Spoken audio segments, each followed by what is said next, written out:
Hello everybody, my name is Jakub Jazga and this is a channel about how to manage effectively the process of delivery, the product, the change, and it is about good leadership. I invite you to the next episode of Inspire Me Jakub.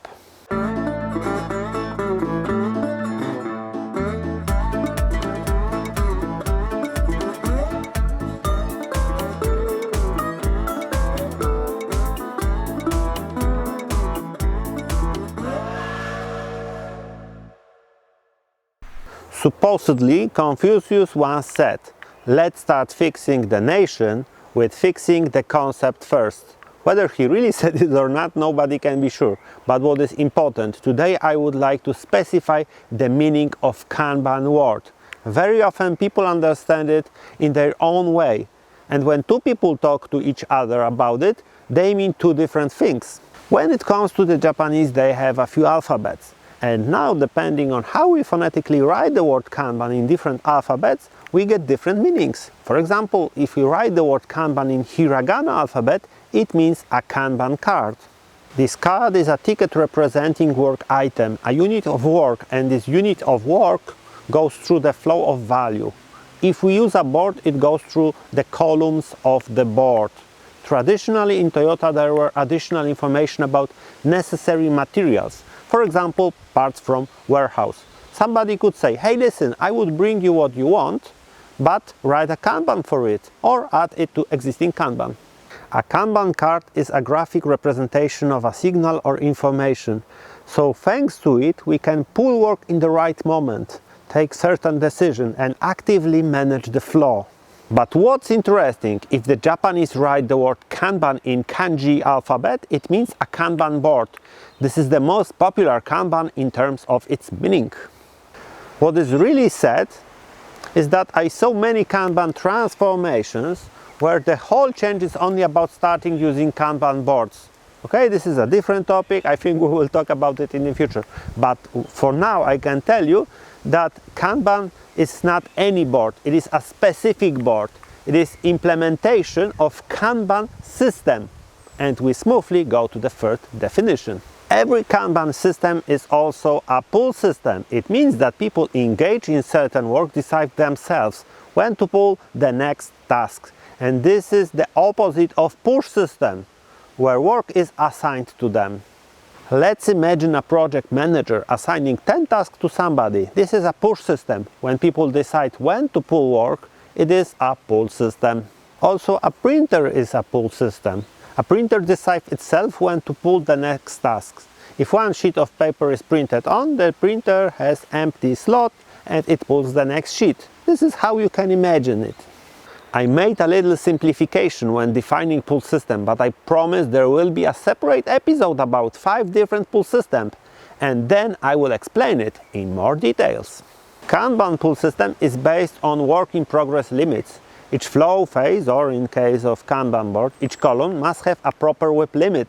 What is also important here, that there must be active states in the flow divided with passive states, also called as queue. Imagine a programmer finished his work, and if he move it to testing in progress column right away, it is a push system. There has to be ready for testing state, a queue from which testers can pull. And here I will say a very important thing, maybe obvious, but in 80% of cases ignored. There has to be commitment and delivery point, so very clearly defined beginning and end of the system. It is really important from the perspective of lead times. Well, I will tell you about measuring Kanban for sure in different episodes, but what I want to tell you now, till we don't have well-defined beginning and end, we have a very lame or disabled Kanban system. So, summing up, a board is a physical or electronic representation of a system. The fourth meaning that we can come across is a so-called production Kanban. It is a part of Toyota production system or lean manufacturing. The creator of it is none other but a legendary engineer from Toyota, Taiichi Ohno, the emperor of lean. What's important, a production Kanban is dedicated to manage production. It is based on Kanban system that I've already talked about before. The effect of it should be faster production of Toyota cars. You should also understand that Japan is a really small country. Each square centimeter is important, so storage is something they want to reduce. That is why Toyota's Kanban support reduction of inventory. And here comes a story or an anecdote. An inspiration for Taiichi Ohno was a grocery store. Tomatoes or potatoes go bad really quickly, so you cannot really store them. So when he looked at it, he realized, come on, if they can deal with it, I can deal with it too. And limit unnecessary storing, which costs us a fortune. So let's smoothly move to the fifth meaning, the Kanban method. The Kanban method was created by David J. Anderson. He adapted the production Kanban to manage intellectual work. It can be used in software creation, but not only. In fact, everything can be applied here. There is something like Kanban University. It is an organization which organizes Kanban trainings. This is where I have my accreditations from, and for example, there is a training called Kanban Management Professional. In order to understand the Kanban method better, it would be best to refer to Scrum, as it is the best known framework of delivery process. Framework is purposefully incomplete, but as long as Scrum is a framework, the Kanban method is more like a meta framework. It gives much more freedom. I think it is a perfect time now for an analogy from the film with Arnold Schwarzenegger. In the Terminator 2, there is so-called T-1000, the liquid metal Terminator, and what's important here, Kanban is just like T-1000. It can transform, change and be adjusted to any situation. Take very different shapes, actually it can be used absolutely everywhere. In Scrum, we have very clearly defined roles with certain accountabilities. There is a Scrum Master, Product Owner and self-managing and cross-functional developers. And when it comes to Kanban, the roles are not defined. You must create your own definition. There are only few advices, like there should be somebody who manages the process and somebody who manages service requests.